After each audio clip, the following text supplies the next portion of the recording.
வணக்கம் ஃப்ரெண்ட்ஸ். இன்றைக்கி நம்ம என்ன பார்க்க போகிறோன்னா, இந்த படத்தில் பார்க்குற பொண்ணு வந்து பார்த்திங்கன்னா கும்பமேளாவில் பார்த்து கண்டுபிடிச்ச ஒரு உலக அழகி ரேஞ்சுக்கு இருக்கிற ஒரு பொண்ணுன்னு சொல்கிறாங்க. இவங்களை வந்து ஒரு கேரள தொழிலதிபர் என்ன பண்ணியிருக்காரு, சமீபத்தில் ஒரு நகை கடை, அவரோட வைர கடை அதெல்லாம் திறப்பு விழாவுக்கு வந்திருக்கும்போது கட்டுக்கடங்காத கூட்டம் இவங்களை பார்க்குறதுக்கு. இது என்னடா இது ஆச்சரியமாக போச்சுன்னு சொல்லி பார்த்தா, இவங்க வந்து தினசரி ஊசி மணி பாசி மணி, அதாவது இது சொல்லுவாங்கள்ல நரிக்குறவர், அந்த வகையில் சேர்ந்தவங்க இவங்க ஏதோ ஒரு 500 டெய்லியும் வருமானம் பார்த்துட்டு இருந்தவங்களுக்கு கும்பமேளாவுக்கு போனவங்க இவங்கள சோசியல் மீடியாவில் அதிகமாக பரப்பவும் இவங்களோட மார்க்கெட் எங்கேயோ போயிடுச்சுங்க.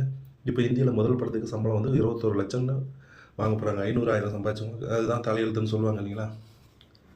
இது இவங்களுக்கு எங்கேயோ உச்சத்தில் இருக்குது. இவங்க இப்படி வருவோன்னு சொல்லிட்டு நானே எதிர்பார்க்கல அப்படின்னு சொல்லி பேட்டி கொடுத்துருக்காங்க. நான் இந்த அளவுக்கு வருவேன்னு சொல்லிட்டு அதெல்லாம் அந்த கடவுளுக்கு தான் அப்படின்னு சொல்லி இது பண்ணியிருக்காங்க.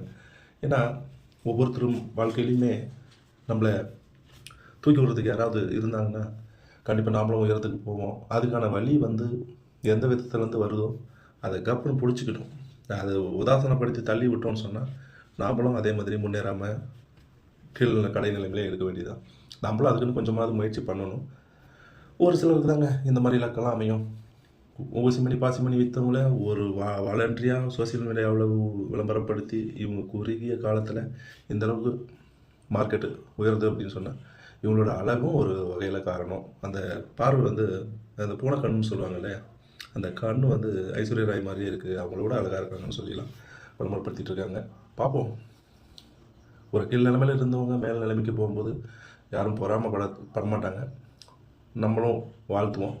வருங்காலத்தில் இவங்களோட லைஃபு நல்ல சிறப்பாகவே இருக்கட்டும். மக்களே, நீங்களும் உங்களுக்கான வாய்ப்பை எப்பொழுது வந்தாலும் அதை கண்டிப்பாக பிடிச்சி மேலே போயிடுங்க. எந்த ஒரு வாய்ப்பும் தவற விடாதீங்க. சப்போஸ் ஒரு சில வாய்ப்பில் தவறுறது சகஜம்தான். அதுக்குன்னு வர வாய்ப்பை கண்டிப்பாக தவற விடாமல் முன்னேறுங்க.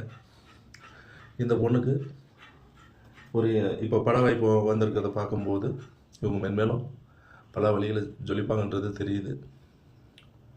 முன்னேற்றம் ஒன்றே மாறாதது. வாழ்க்கையில் எல்லா வளமும் பெற்று பெரிய லெவலில் முன்னேறதுக்கு நம்ம சேனல் சார்பாக இவங்களை ஒரு வார்த்தை சொல்லிடலாம். நண்பர்களே, நீங்களும் வாழ்த்து சொல்லுங்கள். முடிஞ்ச அளவுக்கு ஒரு ஏழை பெண்ணாக இருக்கிறத இவங்க நடித்து வர படங்களுக்கு கொஞ்சம் ஆதரவும் தருங்க. முன்னேறட்டும் வாழ்க்கையில். நன்றி.